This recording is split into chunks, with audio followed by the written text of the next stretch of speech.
The first speaker for the affirmative is Dr. Michael Byram. He's a cardiothoracic surgeon and he has a passion for lab research, and he indeed is a kind of lab rat himself because he has never debated before. So be really nice to him and give him the clap of encouragement.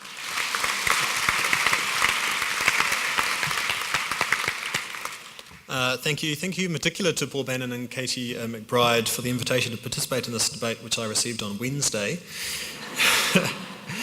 I'd particularly like to thank Paul for his advice, which he gave me today, which was, if you don't have substance, bring style.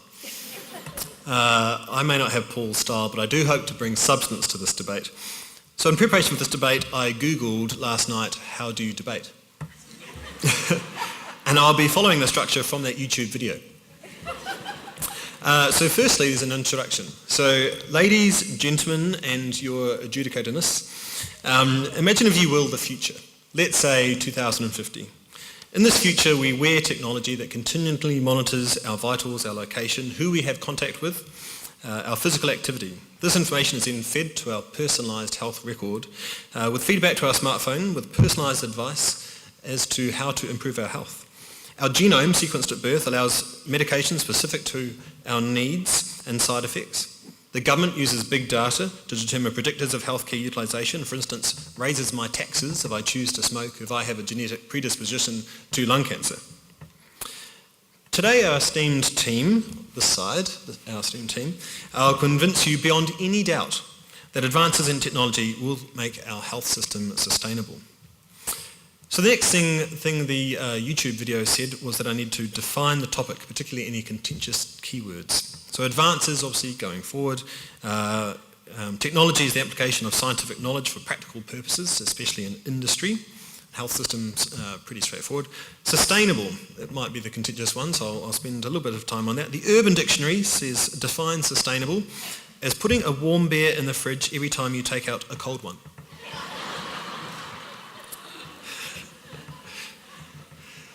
So I might not choose that definition. The Oxford Dictionary says it's able to be maintained at a certain rate or level. So for the purposes of today's debate, it is to deliver more and better outcomes for the same resources within a context of growing demand pressures. So I'll be speaking about the problems our health system faces and solutions, focusing, of course, on technological advances. Dr. Brian Tan will be speaking speaking for the irrefutable evidence for why technology will make our health system sustainable, and Dr. Angus Ritchie will be providing the rebuttal to our opposition, the Donald Trump Advisory Committee. Let's keep it real. I have big hands.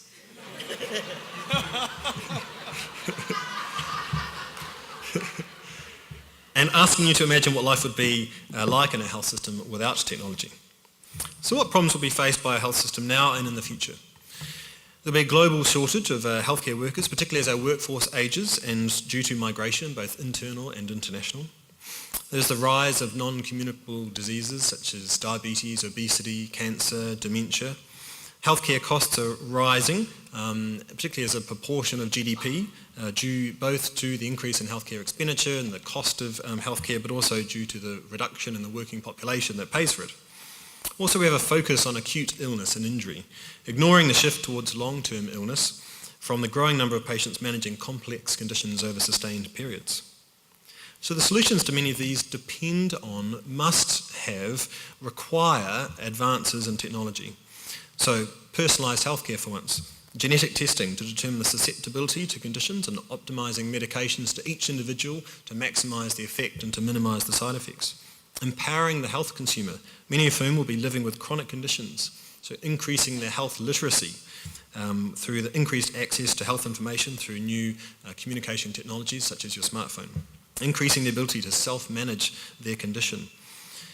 Increased coordination of care, such as through an electronic medical record that different people involved in healthcare can access. Increased delivery of out-of-hospital care, such as through remote monitoring devices, wireless pacemakers and defibrillators. Joe Biden had to have his wireless defibrillator turned off so that the Russians couldn't shock him. Portable technologies, such as breast screening going into the community, and the use of telemedicine. Big data, large data sets that may be analysed to reveal patterns, trends and associations and identify super users of healthcare expenditure so that they can be immigrated to New Zealand. Where I'm from, obviously.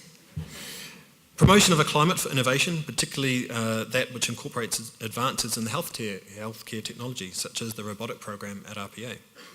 And prioritising prevention, such as the Stay on Your Feet program, which has been in use in rural New South Wales, targeting delivery of information to individuals over 60, which has led to a 22% reduction in falls and a 20% decrease in fall-related hospitalisation. So in summary, I've introduced you to a vision of healthcare in the future. I've defined the key words. I've outlined the key problems being faced by our health system. I've described solutions to many of these problems, including personalised healthcare, electronic medical records, out-of-hospital care, the use of big data, promotion of innovation, prioritising prevention, that has, I'm sure, left you in no doubt that advances in technology will make our health system sustainable. Now, I think we can honestly say that was a tremendous first go. I'm only slightly concerned that as he relied on Google, do you Google prior to cardiothoracic surgery? Just a little bit scared there, but anyway, there we go. So the first speaker for the negative, speaking against the proposition, I'd like to welcome Professor Andrew McLaughlin, Pharmacy Concord. He's chair of the Ethics Committee, but he's forgetting that today. He's going to be mongrel of an evil. He's done the Oxfam Trail Walker 100 kilometre walk 7 times. Yeah, come on. And he's got 3 brothers and all 4 of them do it together, so they're all fit. That's freaky. That's stupid, yeah. Go for it. Okay, thank you. Colleagues, friends, them. It's a great pleasure to be here today, and while Michael only found out this morning, I only found out just recently that I was presenting today. I received an e-referral. It went to my e-calendar directly, which went to my smartphone, which actually ordered an Uber for me, and they called on approach. The only problem was I left my phone at home. So it could have been my dog who was coming here today to give this talk, because he's very good on the phone. But thankfully my wife used what's called a landline to phone me and say, you're on, get down there. So technology's great, but humans are part of this story as well. This afternoon we'll convince you that advances in technology will not make our health service more sustainable. Our argument is simple. Advances in technology sound great, promise much, a bit like these guys, but in the end they don't deliver the full benefit, and as such are not sustainable in our health service. I'll unpack these in just a moment, but first let me introduce our team. First is our second speaker, Melissa Kane. Melissa is a team leader, an occupational therapist in home-based therapy, aged chronic care rehab services. She's generously said she'd be available to help the opposition after we slaughtered them today for their full recovery as part of this. Such is the strength of our team that we have a team leader who's our second speaker. Hey. Melissa is an OT, which is, of course, you well know, the first version before IT. Do you want me to explain that, Angus? OT, IT, you got that? Okay, she's ahead of the curve. Some of her innovative stuff will leave you speechless. And if you like the village people, hang on to your seats. Our final speaker today, and rock in our argument, is the mighty Aaron Jones. Aaron is the Chief Nursing Information Officer, Sydney Local Health District. He's not a wiggle. You'll get that joke in a moment. He's indeed the equivalent of Scotty in the engine room of the local health district, driving the advances in technology. If anyone knows if they're sustainable, it is this man. He knows that you cannot change the laws of physics and a few other things as well. He's trekked back from the future with showing great enterprise. Oh, come on, go with me here. And he's set his phaser to stun. He's going to beam these guys up sometime a bit later, probably half an hour after, these other guys go over time, as it were. So let's have a look at our opposition today. I was hoping that we'd actually see Angus Ritchie turn up here himself today. Instead, it seems that Angus has sent his personalised eye clone, the eye physician called iRitchie 2.0. This version of Angus has clearly been created with a 3D printer, and you can see that they didn't use one in the top of the range because this one's losing some hair. Looks a bit shabby. However, the iRichie 2.0 has some great multitasking features. This is especially important because if you know Angus, he's got so many different roles. That's the real Angus. So when you receive an email from him, the lights dim as your computer starts to download the email signature, right? Nephrology staff specialist, acting chief medical information officer, father, husband, Lego grandmaster, who cares? Chief lead, health science, health pathways, Sydney, and here's my personal favourite, physician informaticist. Dinner party, here's the scene. So what do? I'm a physician informaticist. Call me an eye physician for short. And then we have Brian Tan. Brian's role is physician executive. Who makes up these titles? At Cerner Corporation. This makes him an e-physician. He works for Cerner, and now I understand why advances in technology are not sustainable. Poor Brian, he's got to make a tidy profit just to keep the wolves from the door. He's the master of the upsell. He encourages us to buy a Rolls Royce when typically we're after a Holden. The other speaker today was a mystery package up until he found out that he was giving a talk. He was a bit like the second page of a Google search. Who cares? It turned out it was Michael Byram, cardiothoracic surgeon. He works at the Baird Institute. 2 qualifications needed: to be a surgeon, obviously, and called Michael. They're all called Michael there. Every team needs a Kiwi, but you'll find out soon enough, or you've already found out, that he's not Russell Crowe, is he? I do have a conflict of interest with Michael, which I will declare. About 2 years ago, of course, Michael changed some of my gaskets, a couple of the air hoses in there, and also put in a starter motor, for which I'm ever thankful. And he's not your typical physician. He actually talks to patients, which is kind of interesting. But as you saw already, he's neither style or substance. So today's debate, we plan to convince you that these techno-savvy, early adopter, prototype-loving geeks and Russian hackers are all screensaver with no RAM. So here's the first truth that I'll talk to you about. We underinvest in technology, then underutilise it. Is my time up? Let's go. Do you want to hear the rest of it? Suck on that, Angus. I'm cutting it out. In reality, the health service, the benefits of technology advances in the health system are sold to us based on the elite user version with all its functionality turned on, interface connected, and all the bells and whistles going, sparkling lights, warm glow. In short, the benefits are demonstrated with the Rolls-Royce version of any system, top of the range. In reality, the health system, in some attempt to manage affordability and IT budget blowouts, buy an off-the-shelf, entry-level version. In essence, they buy the Holden, not the Rolls-Royce. The system is implemented, and they often say, look, it can do that. It can actually provide decision support, interaction checker, patient ID scanner, automated rectal probe, but we never turn it on. The system could be sustainable if it was fully implemented. It's a bit like your iPhone. Most people know it can do amazing things. They tend to call, text, or take photos of their cat with it. They don't use the brain power. And this is true for surgeons as well. They will tell you they only use 5% of their actual brain power. This really challenges whether robots could ever be sustainable to replace surgeons in the health system. At least a surgical robot would have the same bedside manner as most surgeons. It talks to the patients about the same. The second truth is that when we deploy technology in the health system, we under-implement it. We deploy advances in technology. We have a fantastic implementation team. They're loving, they're customer focused, there's lots of them. And then, of course, it's implemented. Okay, there's the honeymoon, gone. Because as soon as you turn up, the business as usual guys, all 2 of them, turn up and say, I'll put it on the log and we'll get to it eventually.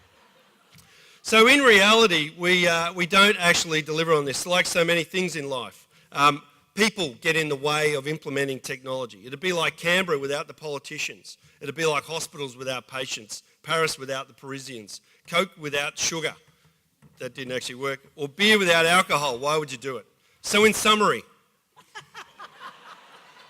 great technology when not appropriately implemented, can create gaps and disconnects in the Swiss cheese that is patient safety. At worst, this can affect patient safety within our health system and at least inefficiencies which are unsustainable.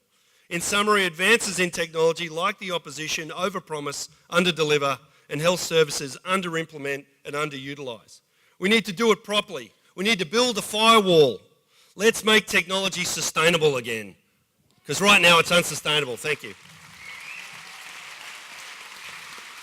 Thank you very, very much. Our second speaker for the affirmative, arguing for the proposition that advances in technology will make our health system sustainable, is Dr. Brian Tan. Now, there have been accusations about his commitment, but he is the author of MIMS, Drug Interactions Database. But interestingly, given our former gentleman has done, was it 7 100-kilometre trail walkers, Brian went to Kathmandu but didn't go up a hill. He actually flew past Everest. But anyway, would you please welcome Brian Tan? Thank you, Julie. Thank you very much. I'd like to declare my conflicts of interest up front. I am a technophile. I do love technology. Even from birth, the midwives asked me for technical support for the humidity crib I was in. I told her it was a network issue. And I'd like to declare that I have absolutely no commercial interest, conflict of interest at all. A bit thirsty, Angus, would you mind?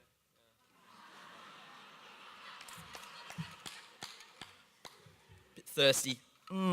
These Cerner cups are really nice. Now today, ladies and gentlemen, I'd like to talk about change. As you can tell from the first speaker of the negative, they really didn't have much to say. There were more one-line quips than a stream of Trump Twitters. But there was no real substance, no real evidence, no real data to back up their claims. So let's talk about change. Now, my esteemed first speaker brought up the burden that's on our healthcare system, the aging population. About 30 years ago, 1 in about 12 of us were over the age of 65. In another 30 years, it's going to be 1 in 4 of us. The burden of chronic disease, we now have a health budget of about $160 billion.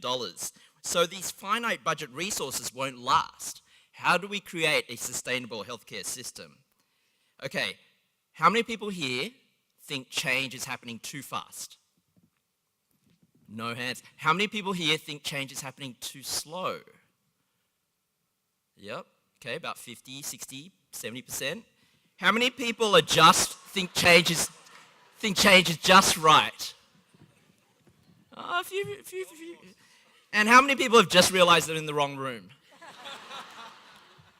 The modern theory of workplace transformation. Okay, how many people just fell asleep when I mentioned the modern theory of workplace transformation? But modern theory of workplace transformation involves 3 pillars: people, processes, and platforms. You need all 3 to work. You need the right people, and you need training for those people. You need an incentive for those people. You need the right reason and the whys to make change happen. You need the right processes. You need the right governance for processes. You need the right training for processes. And you need the right electronic platform to facilitate your care and to report on it. Now, missing any one of these pillars, including your electronic platform, is like missing a piece of your anatomy. Now, how would we ever have evolved from Neanderthal man to Homo sapiens without large cerebral cortices or complex cerebella? Our healthcare system has actually evolved thanks to technology. We actually know that here in this very local hospital district. We have 44% fewer serious medication errors because of technology. We saw that at Concord. We've got 15 minutes less per lab essay due to our lab system here at RPA. And for nurses, how many of you are saving time through the integration of your vitals devices, walking from the vitals machine and trying to find a paper chart somewhere to manually transcribe? What studies have shown, both in New South Wales and in Queensland, is that nursing manual transcription takes about 45 minutes of a typical nursing shift. Queensland, the land of great banjo music, where the toothbrush was invented, because if it was invented in any other state, it'd be called the teeth brush. Queensland has 2 fully digital hospitals at HIMSS 6 levels. How can we let the land where 1988 stood still overtake our good state. I've got 1 minute left. Let me say that if the opposition continues to argue that against the weight of literature, and there's been a wealth of literature, a series of systematic reviews stretching back from 2006 through to 2014, that demonstrate we should stop asking why should we use technology and instead start asking the questions, how do we use technology better to create a sustainable healthcare environment? It's like the Singaporeans. It'll become a self-fulfilling prophecy, you know? If you keep saying technology won't help, you'll end up that way. The Singaporeans have a saying, food is better than sex. Is it any wonder then that obesity and a falling population rate are the main priorities of the Singapore government at the moment? It will become a self-fulfilling prophecy. If we fail to put in the basic technological foundations to make a sustainable healthcare environment, we will fail to actually create that sustainable environment. Therefore, one cannot but conclude that advances in technology will indeed make the health system sustainable. Thank you very much. Dr. Brian Tan.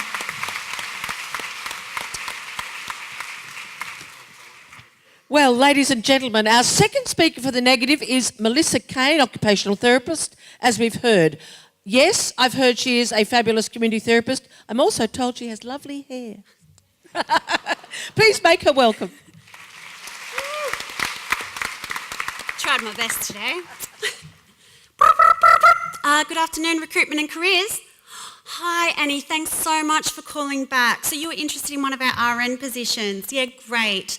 All right, so you've got one of our PDs there. Yep, so let me just talk you through it. So the essential criteria, yes, the bachelor degree in nursing. Oh, good, you've enrolled. Fantastic. Look, let me give you a little bit more background from our LHD's experience. Now, look, on our wards here, we use the XZ6000 for transferring all of our patients, and also the ECQ arm. Yeah, that's for all the OBS. Yes, these robotic arms are great. It pretty much means you don't even have to touch the sick patients.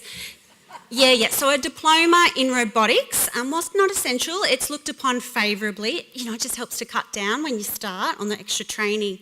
Yep, and we also use the state-of-the-art medical record system.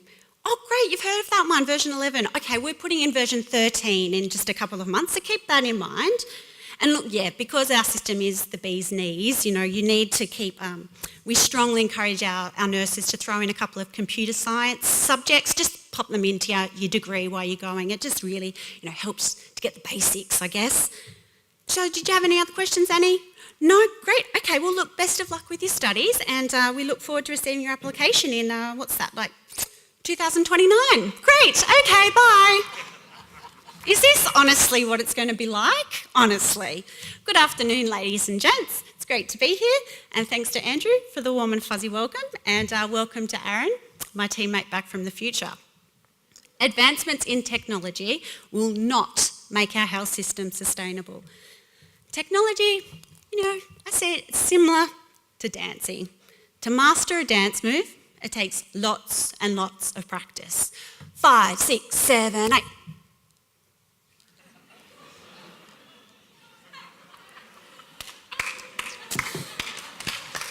But, sorry, look, as you can see, despite some of us and our best efforts, and believe me, that was my best effort, robots just do not come naturally to some of us.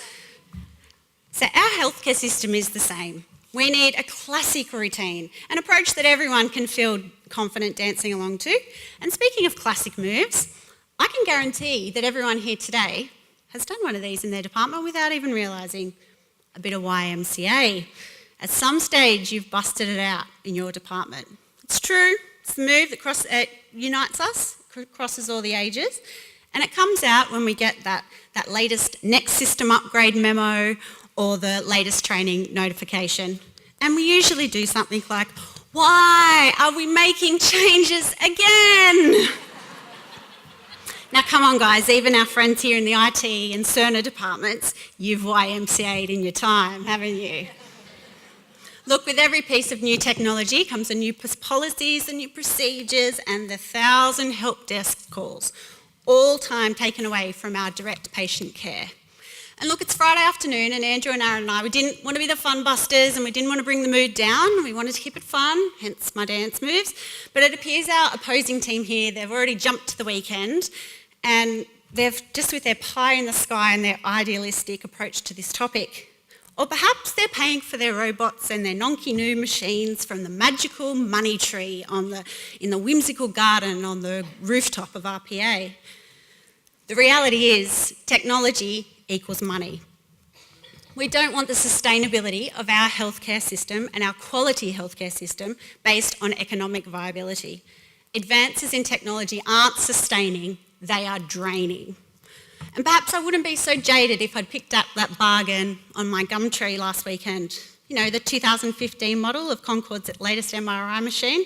Shame, it was such a sleek looking machine too, but I guess that's why those little beauties are so hot in demand on the open market, right?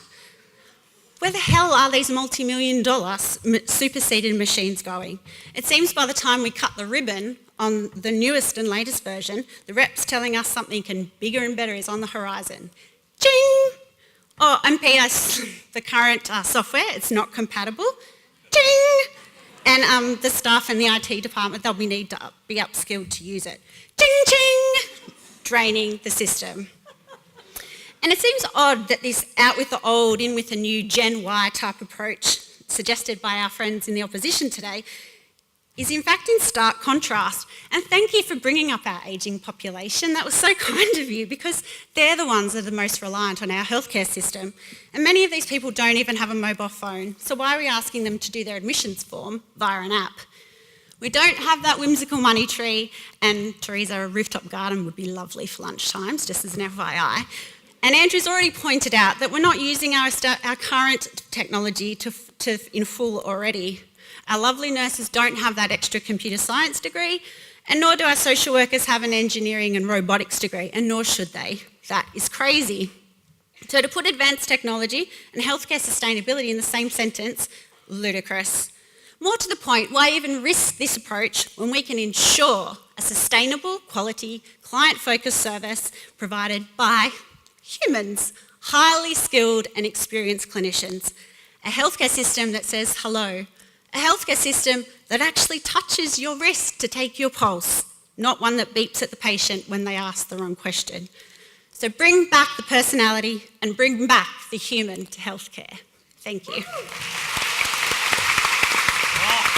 Thank you so much, Melissa. Thank you. That's great. Just a big round of applause for everybody so far. This is absolutely fantastic. Ladies and gentlemen, our third speaker for the affirmative is Dr. Angus Ritchie, nephrologist, a kidney man, an IT guru, and I'm told a really lovely guy. I got that in a text. Would you please make him welcome, Dr. Angus Ritchie?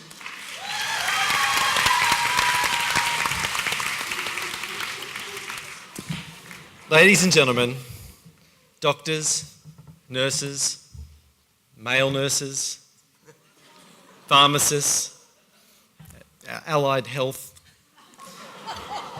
and normal people. I know there's a few of in the audience, but don't give yourselves away. You don't belong here. Advances in technology will make our health services sustainable.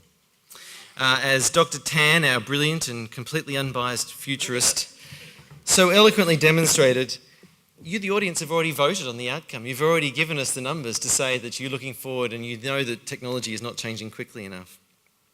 As Dr. Byram opened for us today with robotic surgical precision, the terms of the debate which were subsequently ignored by the first speaker for the opposition, who just resorted to false facts and false news as he usually does.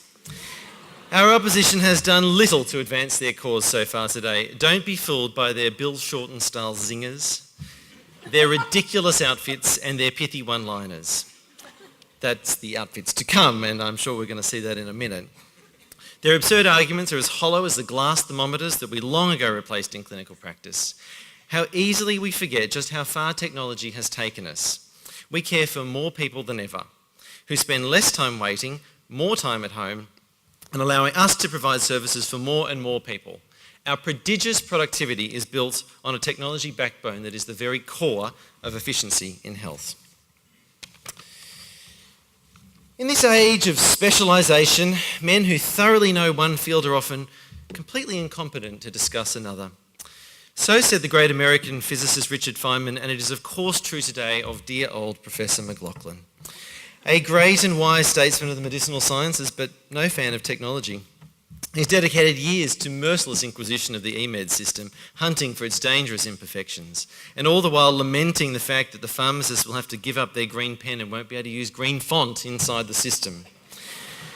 And sadly, as he's declared, his health has declined to the point where he not only can't remember to pick up his phone when he leaves the home, but he forgot how to debate or even keep track of time. Didn't worry them. He's clearly the placebo of the team. And as for the second speaker, Madam Chair, permission to treat the witness as hostile? You've got it. Lashing the rim, cutting and tucking the spokes and forming a handle, twining around the base. These are just 3 of the 199 tutorials available in Anthony Walsh's basket weaving app, and it can be all yours for $4.50. Because if we were to take away all your assistive technology, that is what you'll be doing again with your patients. Just imagine if your patients with cerebral palsy didn't have electric wheelchairs, and the visually impaired elderly couldn't use an iPad to keep reading their recipes and stay cooking at home in their own home. Now, as Isaac Asimov said, when I find the quote, people who think they know everything are a great annoyance to those of us who do. And I'm sure that's going to be true of the third speaker, who we're yet to see, but we can see he's hiding a little outfit under there. And the fact that he's going to be dressed up and from the future and has an accent, which we do understand, understandably, I don't think we'll be able to pay any attention to anything that he says. In fact, he'll probably stand up here and all you'll hear is chicken, chicken, chicken, chicken, chicken, chicken, chicken, chicken, chicken, because you'll just be so distracted by the outfit.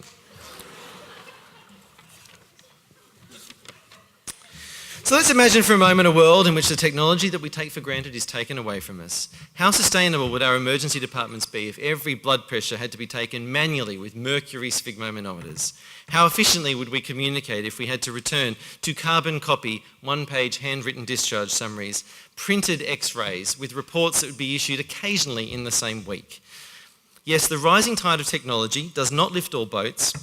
Some technology will just do the same things but cost more or have worse outcomes. But without our information systems, we will have to rely on our manual audits to know what works, and inferior practices will continue to go on and on and on, unrecognised for too long. Our digital data will democratise our outcomes and allow us to more rapidly translate our big ideas into practice. So finally, I'll get there in a minute. Ask yourself, why are you here today? Were you attracted by the thrill of an update from the History of Medicine Society? A chance to reminisce about how things were better in the good old days before EMEDs and computers and machines that go bing? No, you are here because you're excited by how technology is transforming the way we deliver care. You want to keep investing in technology that makes all of our lives better, that gives us the confidence to know that what we're doing works. And that is why you're going to award the debate to us, the affirmative, because as we have convincingly shown, technology is and will make our health services amazing and sustainable. Hashtag we win, hashtag Kofefi.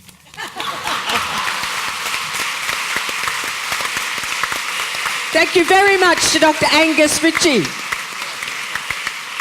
Well, ladies and gentlemen, our third speaker for the negative is Aaron Jones, Chief Nursing Information Officer, sci-fi nerd, and a fan of Eurovision. Please make him welcome.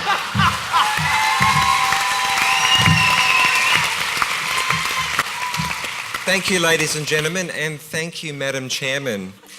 So I was going to teleport down from the Enterprise today, but we are having a downtime, and I've got pen and paper, so excuse me.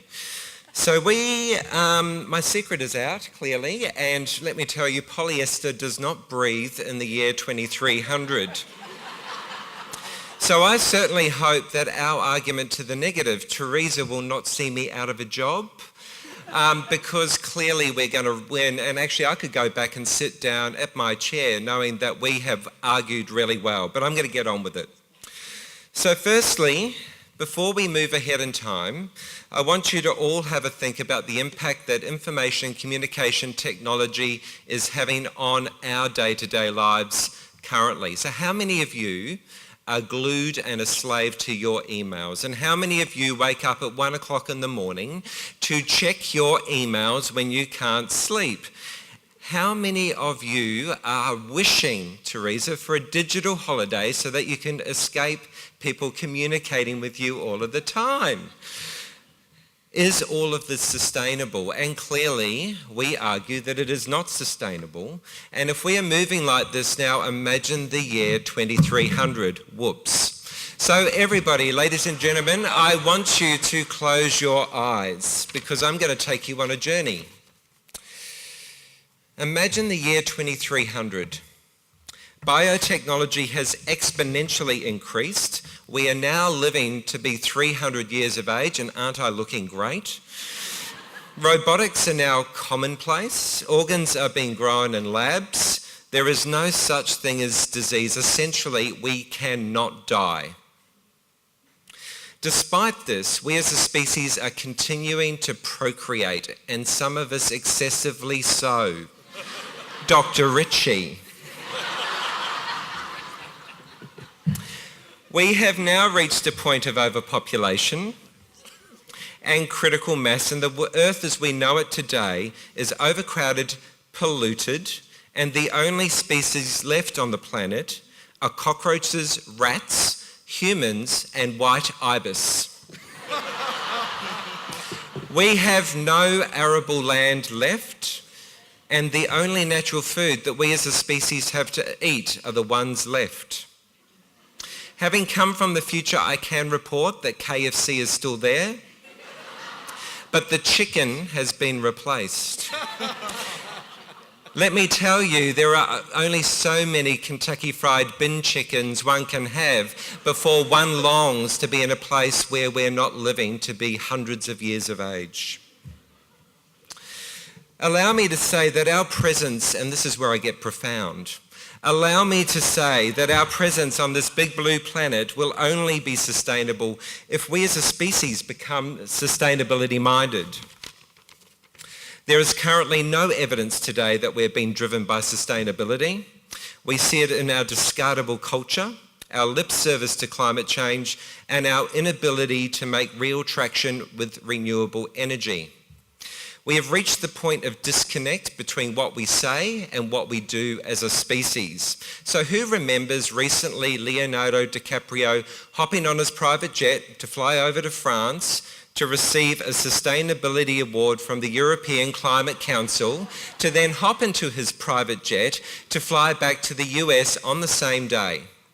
That man used more carbon dioxide on that trip than any of us will use in our lifetime going to and from work.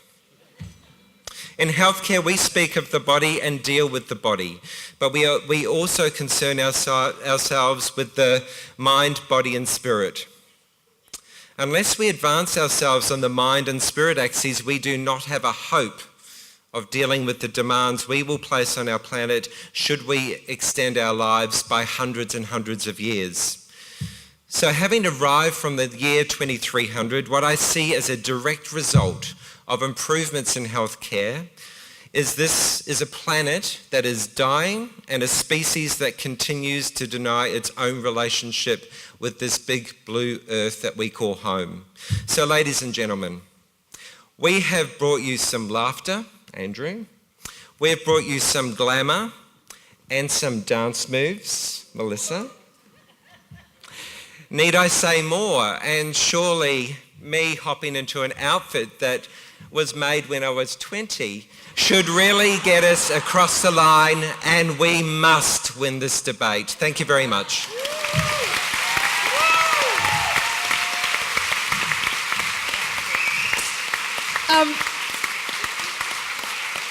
Ladies and gentlemen, before we go to the clapper meter, I think we do have to give due recognition to Aaron for fitting into something he got when he was 20. So more applause. If I could ask the affirmative team to stand, please. If you support the affirmative team as the winners of the debate, please clap now.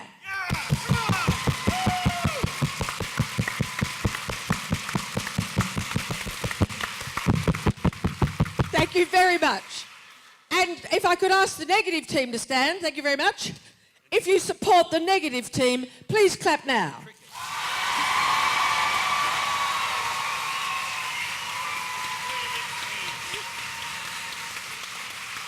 Ladies and gentlemen, I'd like to, as you can see, the clapometer always works. It's oddly clear, this matter.